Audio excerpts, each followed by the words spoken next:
All right, so today we are going to look at one last application of continuity, and this is called the intermediate value theorem.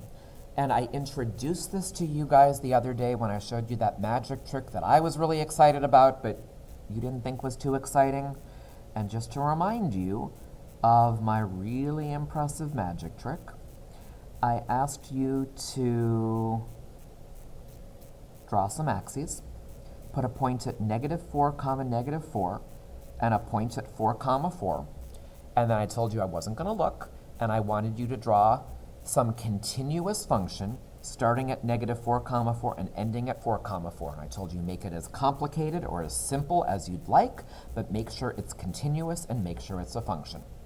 And then I tried to impress you by saying, I guarantee every single person in the class drew a graph that crossed the x-axis. And I had you raise your hands, and everyone raised their hands. And then I said, I can do more than that. I said, I bet every single one of you drew a function that somewhere had a y value of 2. And you all raised your hands about that. And I played the same game with -1. You all raised your hands about that. And then I said, I asked, would it be possible to draw a function that has a y value of 5? And you guys said yes, but I asked then, could you guarantee a y value of 5? No. What could we guarantee? Only the y values between -4 and +4 must occur on the graph. Could I go higher? Sure, but I can't guarantee it. Now, this is an important consequence of continuity because let me try to do the same problem, but draw a graph that is not continuous. Would it be possible to have a function that's not continuous, that doesn't cross the x-axis? Yeah. I could draw something that looks like this. Not continuous, doesn't cross the x-axis. The intermediate value theorem is a direct consequence of continuity. Let me write this theorem out formally for you. And as I write it, I'm also going to draw myself a little picture. I'm going to put a tick mark at A, and I'm going to put a tick mark at B. And I'll draw as I start writing things. THM, theorem. This is called the intermediate value theorem.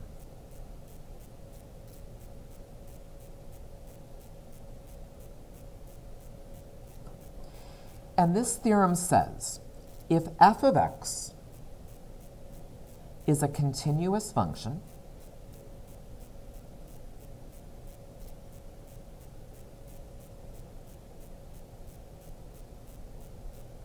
on the closed interval from a to b.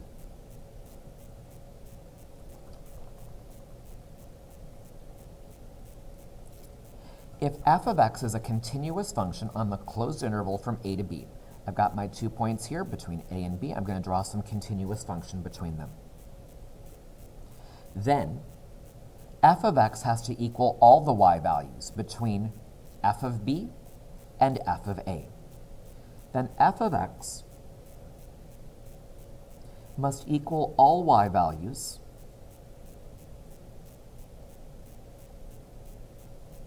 between f of a and f of b.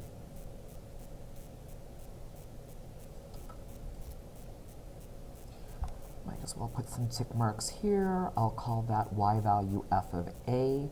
I'll call that y value f of b. Now, I'm usually going to try to use this to guarantee a specific y value. So there's another piece to this. Let me write down the words and symbols, and then I'll talk through exactly what it means.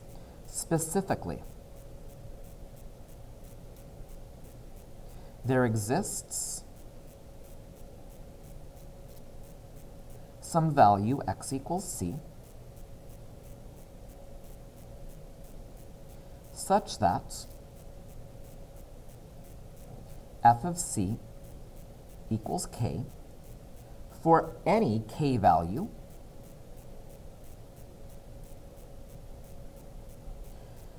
between f of a and f of b. Specifically, there exists some value x equals c such that f of c equals k for any k value between f of a and f of b.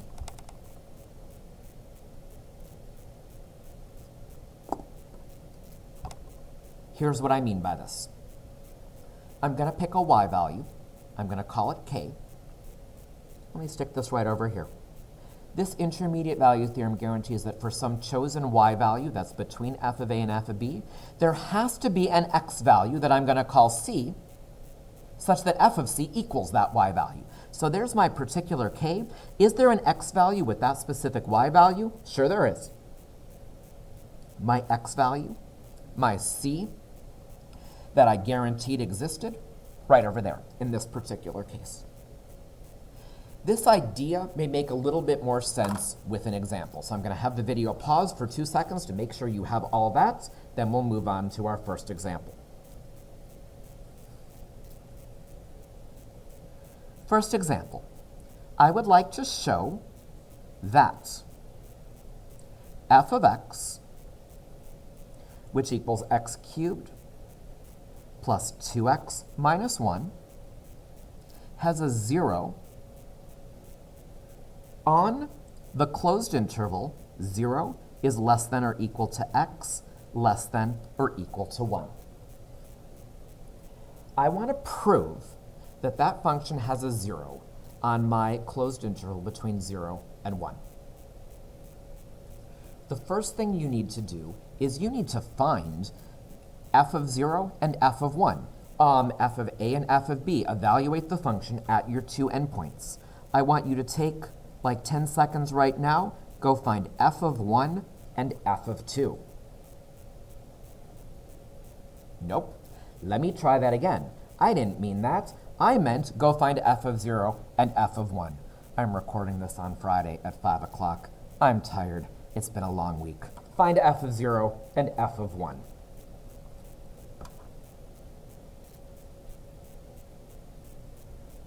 F of 0 should be 0 plus 0 minus 1, or negative 1. F of 1 is 1 cubed, plus 2 times 1 minus 1. That's 1 plus 2 minus 1, 3 minus 1, that's 2. Before I move on, just to help orient myself, I'm going to do a little bit of a graph here. I've got 0, I've got 1, I've got negative 1, 1, 2. I got a point at 0, comma negative 1. I got a point at 1, comma 2. Will this function have to cross the x-axis?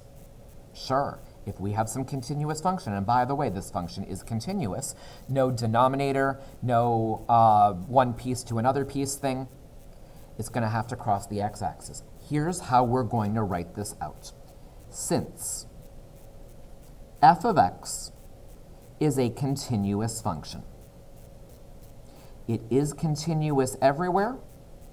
Although to be able to use our intermediate value theorem, we really only have to be continuous between 0 and 1. But since f of x is a continuous function, and now we need to restate the y values at the endpoints, and f of 0 equals negative 1, and f of 1 equals 2, by my intermediate value theorem, f of x must equal all y values between negative 1 and 2. By the intermediate value theorem, do write out the name of this. No abbreviations, please. I don't know what IVT stands for, and I'll mark that wrong, as will the College Board. By the intermediate value theorem, f of x must equal all values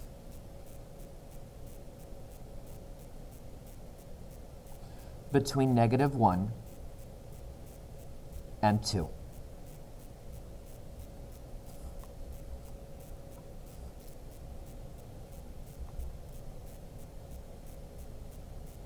There is one more piece to this. I've got to equal all the y values between negative 1 and 2, but the specific y value I was trying to guarantee is a y value of 0. A function has a 0 if, well, its y value is 0. To finish this off, 0 is clearly between -1 and 2, so yes, somewhere my function has to equal 0. I'm going to finish this off by saying specifically, there exists a c such that f of c equals 0. Specifically, there's some x value such that if you plug it into your function, it's going to equal 0. I don't know where exactly this is, other than the fact that that c value is between 0 and 1. But that's not the point of this theorem. The point of this theorem, the intermediate value theorem, is an example of what we call an existence theorem. It doesn't prove where something happens, it just proves that something will happen. I know that this function must cross the x-axis. I know this function must have a 0. I'm going to make the video pause to make sure you have all that stuff copied down. Then we're going to try another example. By the way, as we move into the second example, I feel like what I wrote here should be used as a template for every time we use our intermediate value theorem. We need to refer to the fact that our function is continuous. We need to show what the function values are at my endpoints, following from some plugging in work that we already did. We must state that we're using the intermediate value theorem. We're going to state the range of y values that our function must equal, and then we're going to focus on our specific y value that our function must equal. Let's do another one.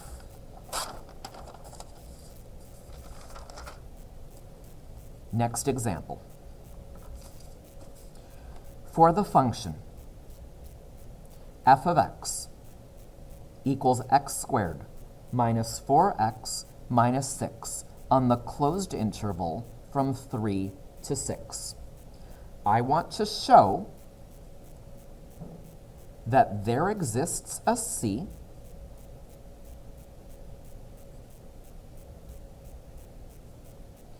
such that f of c equals -1.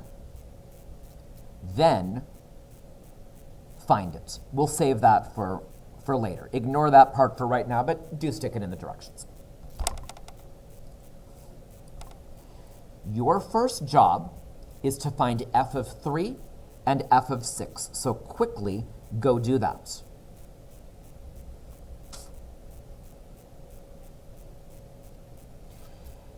F of 3 should have been 3 squared minus 4 times 3 minus 6. That is 9 minus 12 minus 6, negative 3 minus 6. That should be -9. F of 6 is 6 squared minus 4 times 6 minus 6. 36 minus 24 minus 6, 12 minus 6. That's 6. I'm not going to bother with the graph. Do I know that somewhere my y value will have to equal -1? Yeah, we should, because my function's continuous and I've got to equal all the y values from -9 to 6. Okay, so I'd like to see if you can write out those two sentences now that justify that somewhere there's a place where f of c equals -1. Use the previous example as a template. I'm going to make the video pause.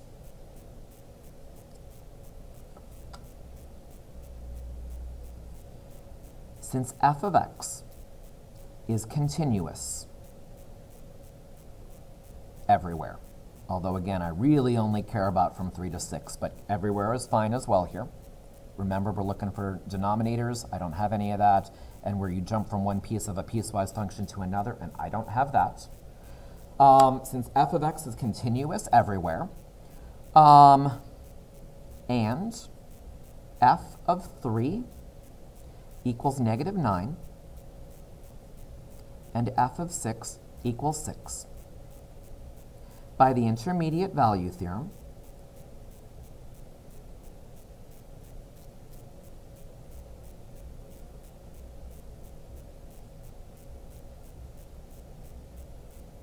f of x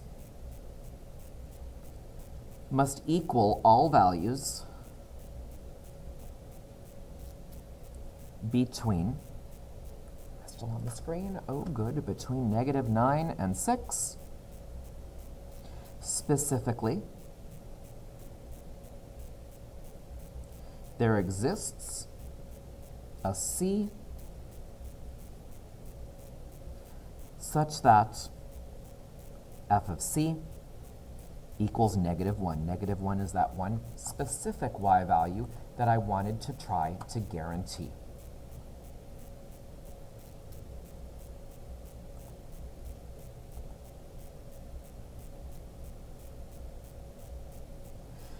Okay.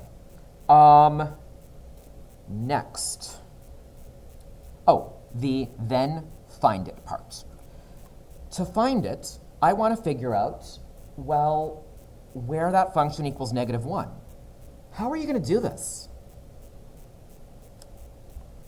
Well, I think you should just set your function equal to -1 and solve. Go solve, please, and tell me what x equals.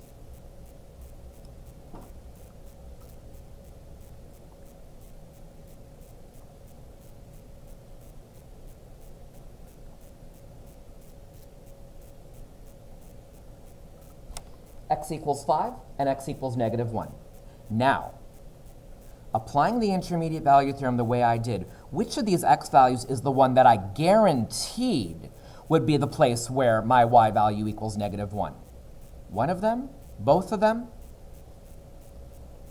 The one that was guaranteed by my intermediate value theorem was x equals 5, because I'm looking for an x value in the interval from 3 to 6. X equals -1, that's just a nice little bonus. But x equals 5, that's the one I was trying to focus on. Next thing I want to look at. You have a worksheet that hopefully I remembered to pass out in class. Intermediate value theorem examples. Usually when this is tested on the AP exam, this is part of a free response question. And rather than giving you a formula for your function, they just give you a table of values for that function and ask you to use the intermediate value theorem to try to guarantee that something is going to happen. Let's take a look at problem number 1 on here. Initially, I told you the function f of x is continuous between 1 and 9. Does there exist a c value such that f of c equals 5? Justify your answer. Well, take a look at the table of values over here. Can you guarantee that somewhere we're going to have a y value of 5? I think so. I think I'm guaranteed to hit all those y values from 1 to 8. Let's go write this out, and it's going to work in a very similar way. I need to start by saying, since f of x is continuous on the interval from 1 to 9, and since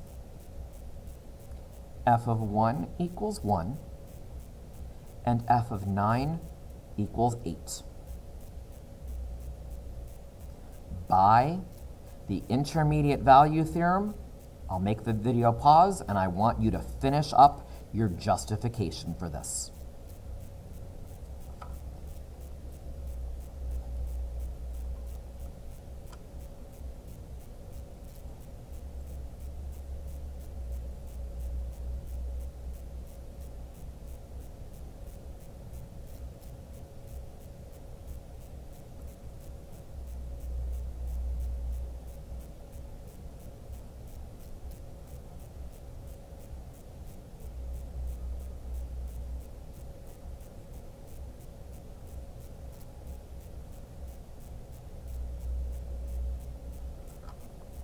By the intermediate value theorem, f of x equals all values between 1 and 8. Specifically, there exists a c such that f of c equals 5. I want to jump down to number 3. We'll come back to 2 in a moment. Can you guarantee that you're going to have a y value of 5 over here? Well, if I'm looking at those endpoints 1, 3, 5 is not in between 1 and 3. Doesn't seem like it's going to work. However, if you look at these y values over here, 10, -2, yeah, that function has to equal 5 somewhere between 2 and 6 because your y values were 10 and -2. So if it has to equal 5 somewhere between 2 and 6, I think it would have to equal 5 between 1 and 9. If it's going to equal 5 somewhere on a sub-interval, it will have to equal 5 somewhere on the bigger interval. Here's how we can write this one out. At least I'm going to get you started, then you'll keep going. Since f of x is continuous We're going to focus on 2 to 6.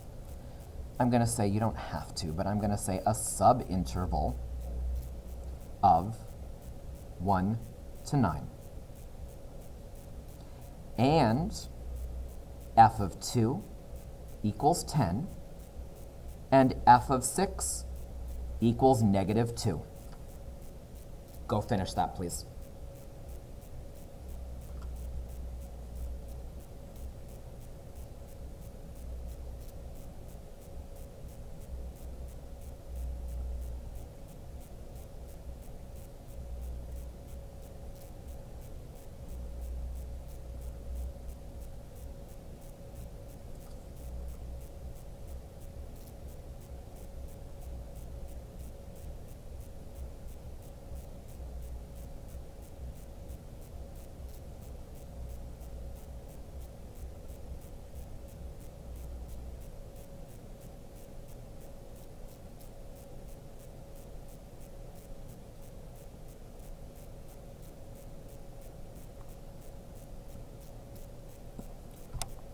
By the intermediate value theorem, f of x equals all values between 10 and negative 2. Specifically, there exists a c such that f of c equals 5. Last one.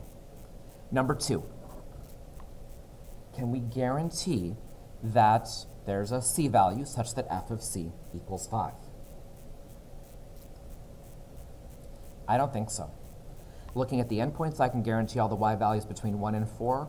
I can do a little bit better than that if I look at my subinterval to 9, which means I can guarantee any y values from negative 2 to 4, but 5 is not in that interval. My function definitely could equal 5, but I can't guarantee it. Here's what we're going to say. I'm going to start this the same way.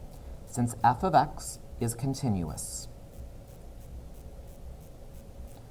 I'm going to say 2 to 6. And since f of 2 equals negative 2, and f of 6 equals 0.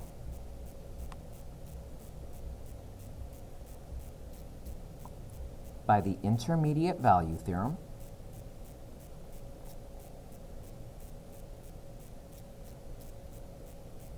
f of x equals all values between negative 2 and 4. Since 5 is not between negative 2 and 4, we cannot guarantee